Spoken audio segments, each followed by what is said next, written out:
bonsoir mes très chères dames, cette vidéo est réservée uniquement pour les femmes. Nous sommes à l'approche de Hanouka. Hanouka, c'est la bataille entre le peuple juif et l'inverse du peuple juif, ce qui représente le contraire inverse du peuple juif, entre la lumière et l'obscurité, entre les forces négatives et les forces positives. Il y a une guerre incessante, il y a une recherche de la vérité, il y a une révolte de la part du peuple juif qui sent que des forces étrangères lui volent son identité, l'éloignent de sa propriété première, de son essence première, et le juif qui est en bonne santé et qui ne désespère pas de chercher la vérité et de s'en rapprocher de la façon la plus précise, ne désespère pas de se battre contre ces forces étrangères et de réclamer haut et fort la vérité, quitte à se mettre dans des situations parfois qui ne sont pas agréables, dans le but de pouvoir être entier devant son Créateur, dans le but de pouvoir être un serviteur de son Créateur, et ne pas, que Dieu préserve, déshonorer son Créateur, ne pas s'éloigner de la volonté de son Créateur. Et en l'occurrence, j'aimerais vous faire part d'un sentiment que j'ai eu personnellement, à quel point des fois une femme qui peut faire des choses merveilleuses dans ce monde, une femme qui va avoir des enfants, qui va se marier, déjà c'est une grande chose de se marier, c'est déjà passer un stade important de la vie, c'est quand même, avant de se marier, il y a quand même derrière ça des années et des années de vie, de développement, d'évolution du petit bébé,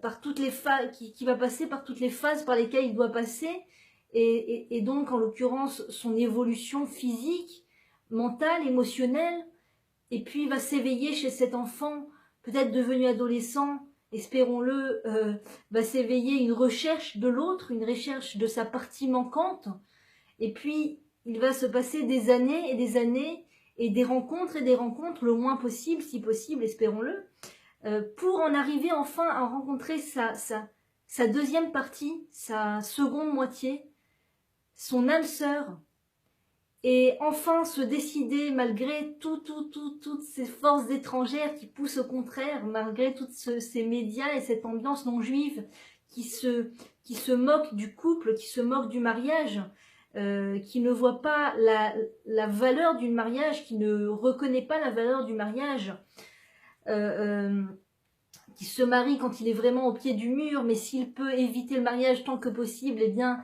il s'en ressort à son sentiment gagnant. Eh bien, malgré cela, une femme juive va arriver, avec l'aide de Dieu, à trouver sa seconde moitié et à passer le pas, passer sous le dénuptial, sous la choupa, avec les deux témoins et le rave et le rabbin. Et c'est déjà une bonne nouvelle, une nouvelle extraordinaire. Mazal Tov pour tous ceux qui se marient, qui sont sur le point de se marier, qui veulent se marier. Mazal Tov à vous tous, à nous tous. Et donc, passer ce stade, c'est déjà un stade extraordinaire de la vie d'une personne. Je pense on danse le jour du mariage pour réjouir les mariés, c'est une grande mitzvah, et je pense qu'on devrait même mettre en place une loi juive qui devrait obliger la mariée à continuer de danser les jours et les semaines et les mois qui prévalent le mariage, qui viennent après le mariage, parce que c'est un moment tellement important, tellement extraordinaire, que c'est une joie. Il faut réaliser à quel point c'est extraordinaire de passer ce stade du mariage. Et avec l'aide de Dieu, espérons-le, que la femme puisse ensuite tomber enceinte, Bezrat Hashem, et amener des enfants dans ce monde, peut-être un enfant, peut-être deux, peut-être trois. Ce sont des choses extraordinaires qui se passent. Ce n'est pas une évidence de tomber enceinte, ce n'est pas une évidence d'amener des enfants dans ce monde. Pas tout le monde n'en a la capacité, pas tout le monde n'en a la possibilité. Il y a beaucoup de femmes qui aimeraient mais qui ne peuvent pas. Il y a beaucoup de femmes qui voudraient, mais dont le conjoint ne leur permet pas, ou sont dans des situations où elles ne peuvent pas vraiment réaliser ce rêve intérieur. Des fois même, elles n'osent s'avouer ce rêve. Elles sont dans des situations, dans une ambiance médiatique, une ambiance sociétaire autour qui fait que de vouloir avoir des enfants, c'est pas très populaire, c'est pas très politiquement correct. Le plus important, c'est de grimper les échelons de la société, du métier, etc.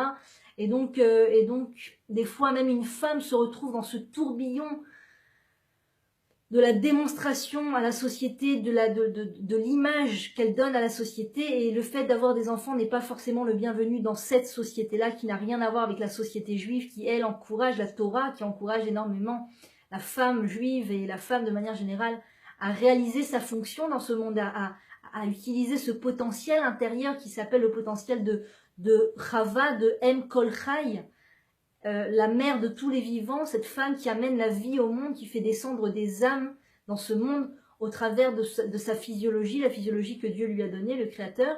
Et donc, c'est un pas extraordinaire quand la femme, après toutes ces années où elle est passée de bébé à enfant, d'enfant à adolescente, d'adolescente à femme, et enfin elle se marie, et enfin arrive le jour où elle amène ses enfants au monde. Ses enfants au monde. Alors bien sûr, il faut nourrir ses enfants, mais ceci n'est qu'un moyen, Le but ultime, la cellule, c'est-à-dire le noyau essentiel de la vie de cette femme est le fait qu'elle se marie, qu'elle amène des enfants au monde. Alors vous me direz, oui, mais il faut nourrir ses enfants. Eh bien, c'est vrai, il faut nourrir ses enfants. En effet, il est dit dans le Birkat Hamazon, la prière que l'on lit après avoir consommé du pain, il est écrit explicitement, et cela est écrit dans la Torah aussi, la Sainte Torah, que le Créateur donne de la nourriture à toutes ses créatures. Le Créateur ne laisse pas mourir de faim ses enfants. Il nourrit son peuple, il nourrit ses enfants, et il ne laisse jamais mourir de faim l'une de ses créatures, l'un de ses enfants. Et donc, on le répète dans le Birkat Hamazon sans cesse, et cela est censé renforcer chez nous l'idée que même si on a le sentiment extérieurement que nous allons chercher la partie financière à l'extérieur, nous allons chercher le financement à l'extérieur, nous allons chercher notre substantion, notre nourriture à l'extérieur. Il faut toujours se souvenir que c'est Dieu qui donne cette substantion, qui nous nourrit. C'est Dieu qui nous nourrit, c'est Dieu qui nous donne nos revenus, c'est Dieu qui nous donne la nourriture qu'on va consommer. Tout ça vient de Dieu. Et même si on a l'impression de faire beaucoup d'efforts, beaucoup d'actes pour aller chercher cette nourriture, oui, il était dit d'ailleurs dans la Torah qu'en Égypte, le peuple juif était nourri par la manne céleste. C'était une nourriture céleste que Dieu faisait descendre pour son peuple tous les jours, matin, midi et soir, me semble-t-il. Tous les jours, il y avait un repas qui attendait chaque personne juive. Et il était dit que lorsqu'une personne était extrêmement pieuse, il lui suffisait d'ouvrir sa porte et de trouver sa nourriture. Et lorsque la personne était un petit peu moins pieuse, alors il fallait qu'elle sorte et marche un petit peu. Et moins la personne était pieuse, et plus il fallait qu'elle marche et qu'elle travaille difficilement, qu'elle fasse beaucoup d'efforts pour aller chercher cette nourriture à l'extérieur. Donc, on nous dit que quand une personne a des problèmes financiers, s'inquiète financièrement, eh bien on lui dit, lis la Parashat Aman. C'est une ségoula pour la réussite financière.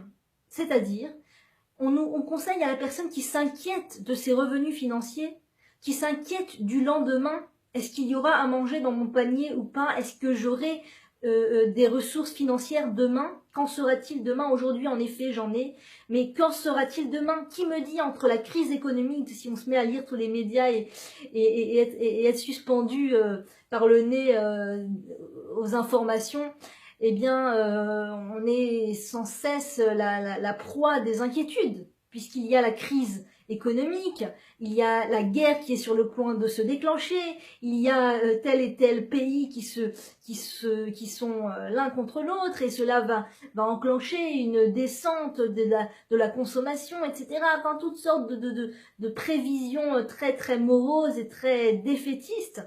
Et donc, quand tu te mets à lire ces choses-là, si tu n'as pas un minimum de foi en Dieu, eh bien, tu te mets à t'inquiéter, d'accord? Naturellement, tu te mets à t'inquiéter.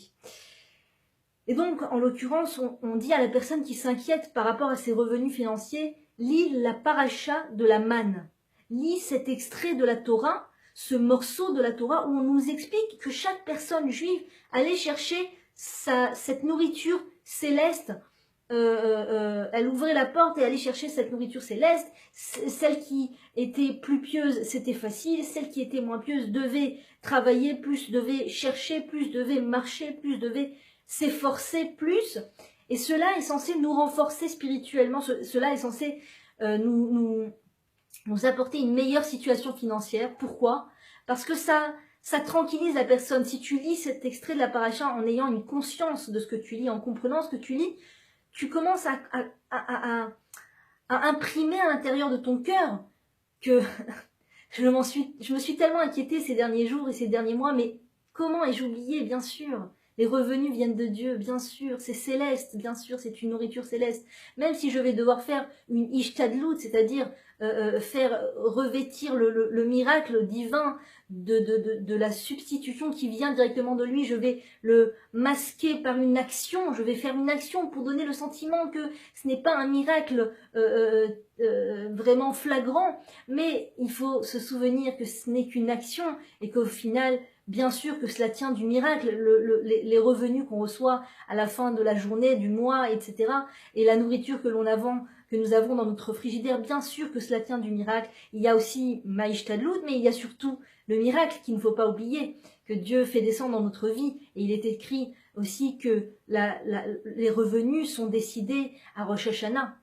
Les revenus de l'homme sont décidés à Rosh Hashanah. À Rosh Hashanah, c'est-à-dire le nouvel an juif, il est décidé combien l'homme, la femme, la famille vont recevoir comme substitution, comme revenu financier toute l'année, tout au long de l'année. Donc tout cela est censé nous tranquilliser, de nous souvenir que c'est la main de Dieu qui nous nourrit. C'est la main, on peut s'efforcer, on peut faire des choses, mais si on fait des choses qui vont d'abord contre la loi pour pouvoir amener la parnassa, pour pouvoir amener les revenus, eh bien il faut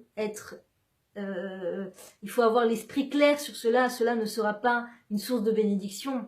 Ça ne sera pas une source de bénédiction, même si sur le moment, on a l'impression que ça nous fait venir de l'argent dans la poche, ça fait remplir le porte-monnaie, de travailler Shabbat, que Dieu préserve, ou de, je sais pas moi, de travailler d'une façon qui est malhonnête. Eh bien, on a l'impression que ça fait rentrer de l'argent, mais au final, cet argent n'est pas une bénédiction pour la famille, puisque de toute façon, le revenu va être décidé à Rosh Hashanah.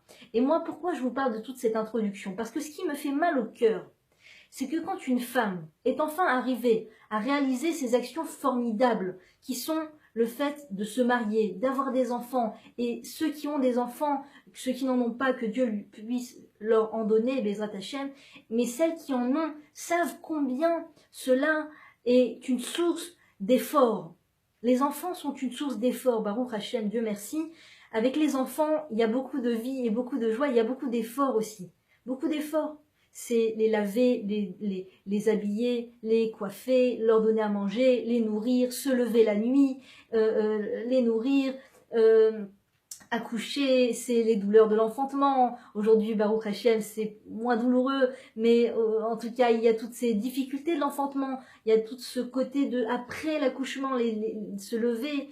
Quand le bébé vient de naître, il a énormément besoin de sa maman. Donc, c'est se lever des nuits, après des nuits, après des nuits. Et c'est une fatigue, c'est une fatigue.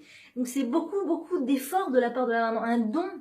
Un don de soi, de la maman extraordinaire. Quand une femme amène des enfants dans ce monde, elle fait preuve d'une messirut nefesh, d'un don de soi extraordinaire. Extraordinaire. Et moi, ce qui me fait mal au cœur, c'est toute cette mode qui est vraiment la mode des dernières décennies, d'accord, ces dernières dizaines d'années, centaines d'années, si l'on veut, de la profession du métier, du diplôme, des revenus, de la reconnaissance professionnelle, qui a touché tous les terrains, tout le terrain, énormément de gens sur cette planète sont touchés par cette mode qui, a priori, a l'air aguicheuse, a l'air agréable, c'est agréable de s'enquérir de nouveaux diplômes, de s'enquérir de nouvelles années d'études, de faire preuve de capacités intellectuelles toujours plus importantes et d'obtenir donc des reconnaissances au niveau de la société par rapport à son développement professionnel, par rapport à ses études, les études qu'on fait. Et quand une personne fait des études, quand une personne a un diplôme, quand une personne a un métier en général, ça attire beaucoup l'attention des autres, ça attire beaucoup les honneurs des autres. Les gens sont très reconnaissants, sont très admiratifs dans cette société du diplôme, du nombre d'années d'études, du salaire, du revenu que l'on a, etc.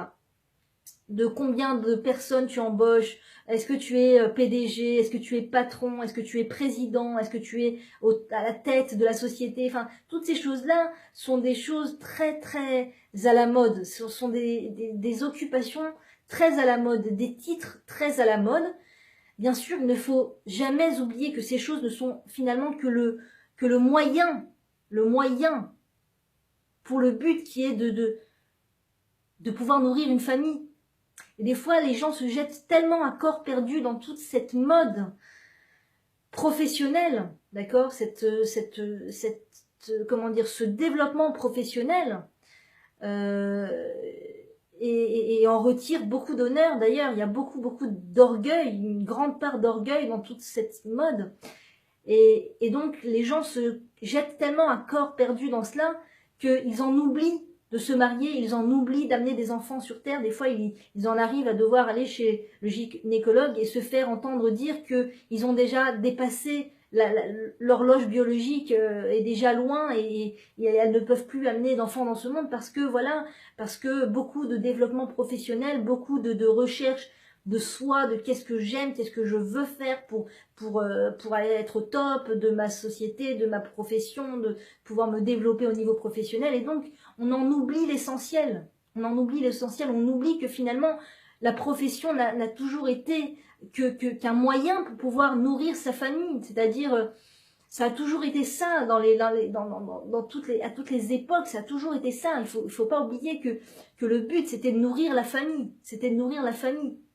Et on en a fait tellement un but en soi du travail, du métier, de la profession, du diplôme, des études, l'université, etc. On en a fait tellement un but en soi que l'essentiel a été mis de côté, d'accord. C'est l'une des péripéties les plus appréciées de la société non juive, d'Amalek, de toute cette ambiance qui va contre la Torah, contre l'essence du peuple juif, qui est toujours d'écarter l'essentiel pour mettre l'à côté, pour mettre ce qui est accessoire au centre et en faire quelque chose d'essentiel. D'accord? Donc, la reconnaissance professionnelle, c'est la chose la plus importante. D'accord? Je vais courir comme une folle, je vais courir comme dans un marathon, je vais courir après cette recherche, ce développement professionnel, peu importe le prix. Peu importe le prix. Et on ne se rend pas compte que cela a un prix énorme. Parce que le temps ne revient pas en arrière. On ne peut pas faire revenir le temps en arrière. Ce n'est pas possible. On n'a pas besoin, c'est pas une raison pour désespérer. D'accord? Cette vidéo n'est pas faite pour faire désespérer les gens. Au contraire, on peut toujours espérer. Toujours espérer. Le Créateur est capable de tout. À partir du moment où une personne se repentit sincèrement, d'accord, réalise ses erreurs, réalise l'important dans ce monde et qu'elle décide de se coller à ce qui est vraiment important d'après la vision juive, d'après la vision de la Torah, d'après la vision du Créateur du monde, quand elle va se lâcher toutes ces choses éphémères après lesquelles elle a couru pendant tant d'années pour se coller à l'essentiel, son repentir est acceptée par le Créateur, est appréciée par le Créateur, et toutes ces fautes anciennes, toutes ces fautes d'alors, toutes ces erreurs d'alors se transforment carrément en des mérites, et c'est pour ça qu'il est dit qu'une personne qui s'est repentie, c'est une personne pieuse, une personne sadique, une personne pieuse ne peut pas se tenir à côté d'une personne qui s'est repentie, parce que la personne qui s'est repentie a en plus de toutes ces de tous les mérites qu'une personne pieuse peut avoir, elle a en plus ces fautes d'avant qui se sont transformées en mérites. Donc c'est d'autant plus de mérites. Ça fait un paquet de mérites. Ça fait un paquet de mérites. Et donc c'est pour ça qu'une personne qui se repentit monte à un niveau au-delà de la personne qui a été pieuse toute sa vie et qui a fait des bons choix toute sa vie.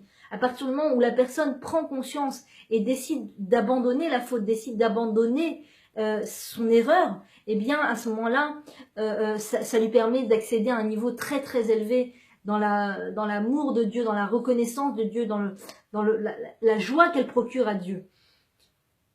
Et en l'occurrence, donc, une femme peut arriver à ce stade extraordinaire d'amener des enfants au monde. Imaginez tant d'années, tant de temps. Il a fallu tellement de temps pour que cette plante donne des bourgeons et ces bourgeons deviennent des fleurs. Quand une femme amène des enfants au monde, c'est comme un bourgeon qui fleurit, qui enfin fleurit. Imaginez tout le temps et tout le casse-tête que cela a demandé au jardinier de devoir planter une graine, de l'arroser, d'attendre, de prier, d'espérer, de parler à la plante, de parler à cette pousse, de l'observer, de continuer de croire en cette pousse. Et ça continue de pousser, ça continue de pousser. Et puis il y a l'orage, et puis il y a l'hiver qui vient, et la plante s'abîme, et s'assèche, et l'été revient, et enfin la plante repousse. Et tout, c'est tout un processus extraordinaire entre l'enfance, l'adolescence.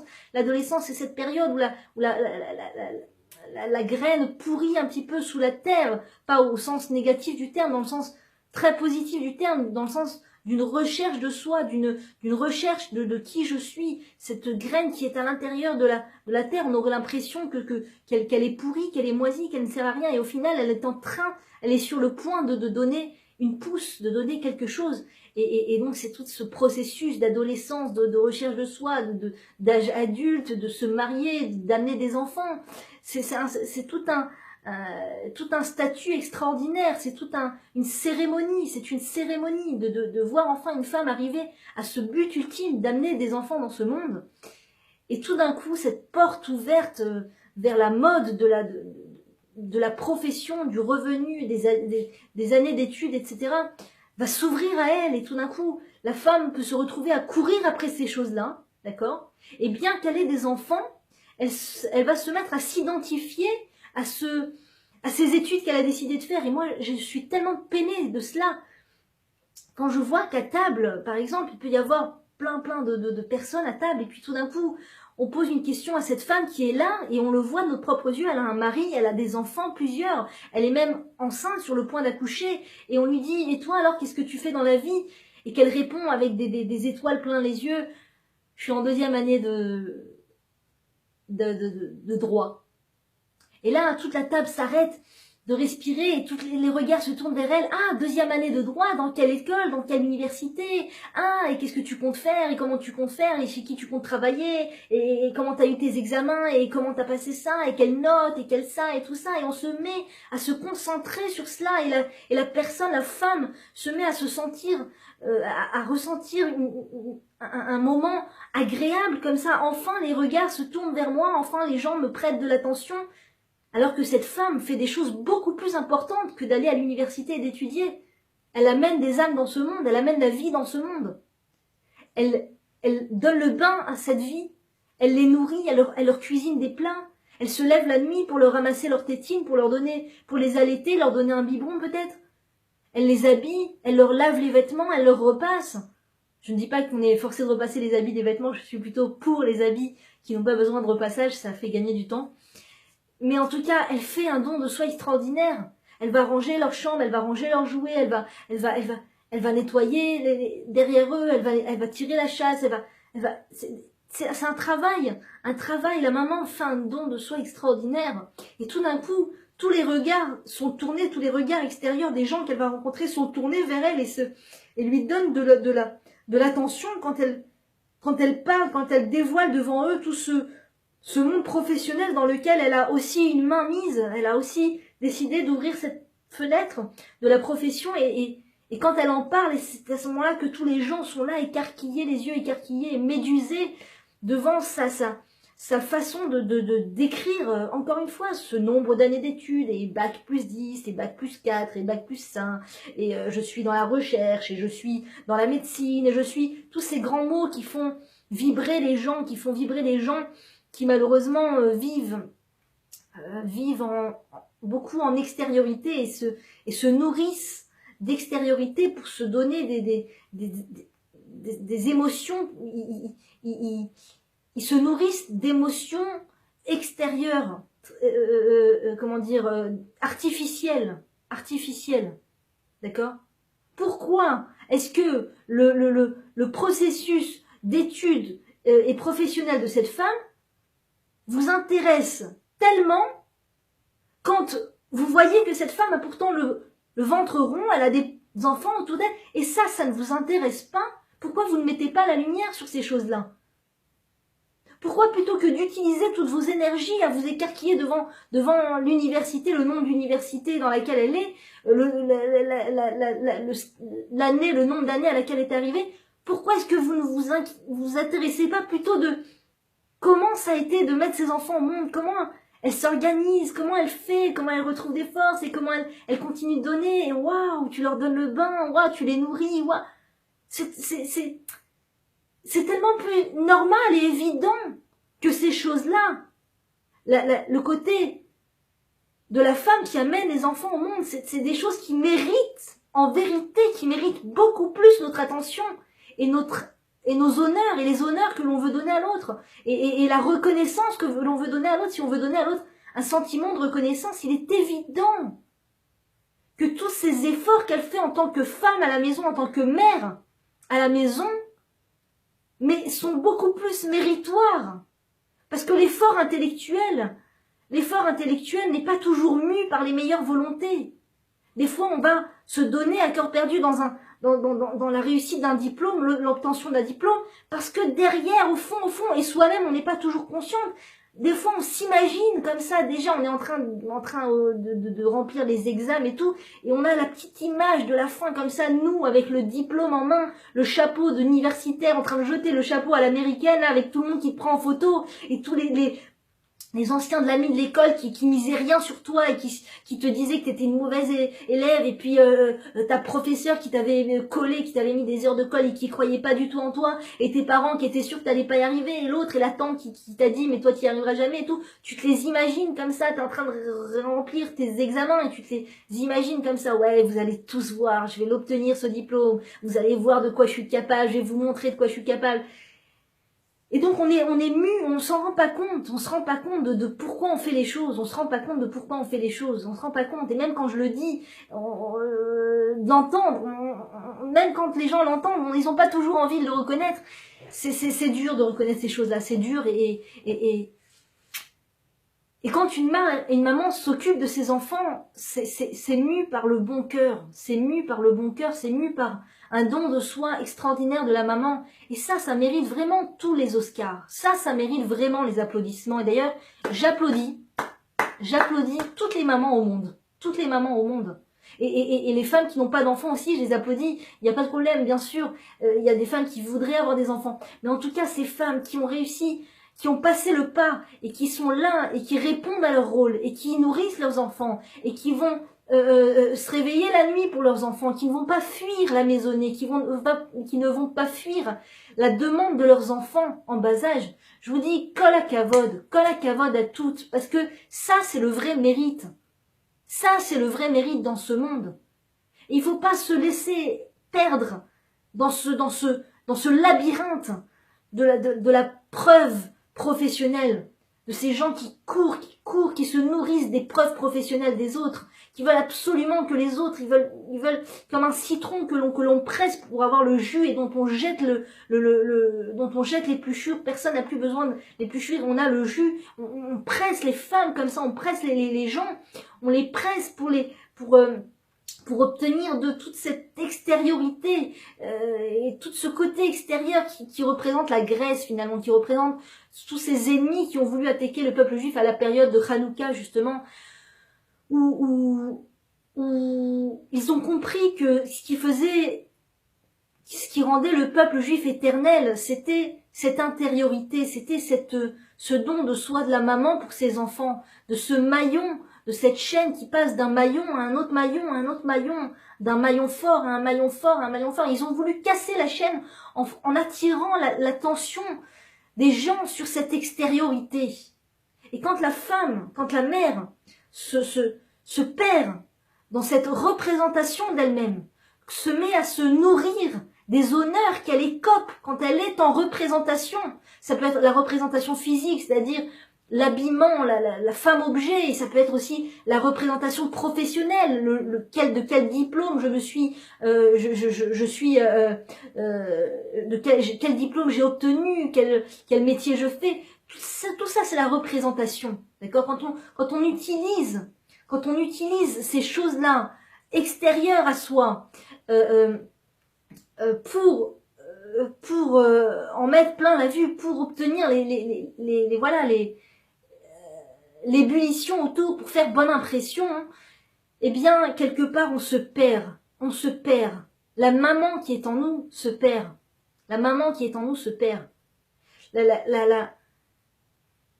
Le besoin fondamental et extrêmement profond de ces enfants en bas âge, on ne se rend pas compte, et même dans l'adolescence, et même après encore, les enfants ont un besoin fondamental, ont un besoin, un quota de besoin d'émotion de maman, de chaleur de maman, de présence de maman. Et le papa n'est pas le meilleur substitut, même le meilleur papa au monde n'est pas un substitut qui peut permettre à la maman de s'échapper vers mille et une choses.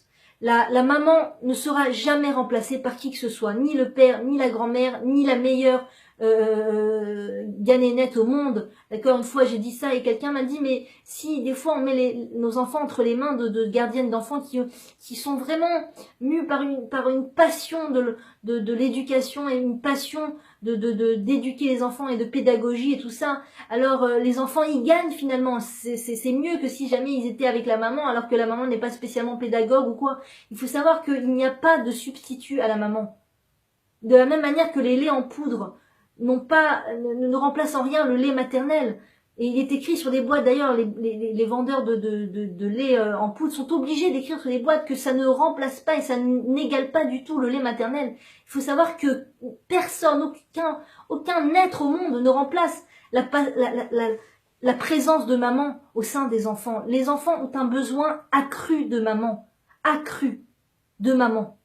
Et même si on a l'impression qu'on fait pas grand-chose quand on est là, on fait énormément. On est en train de remplir les batteries de ces enfants pour la vie. Moi, je me souviens à l'époque, quand je jouais à ce jeu-là qui s'appelait les Sims, pardon, c'est ça, d'avoir perdu mon temps. Mais en tout cas, ça peut me permettre aujourd'hui de développer cet exemple. Ces Sims, il fallait faire vivre des petits bonhommes, d'accord? Et ces petits bonhommes, fallait leur construire une maison, fallait leur faire la déco de leur maison, fallait les faire dormir suffisamment.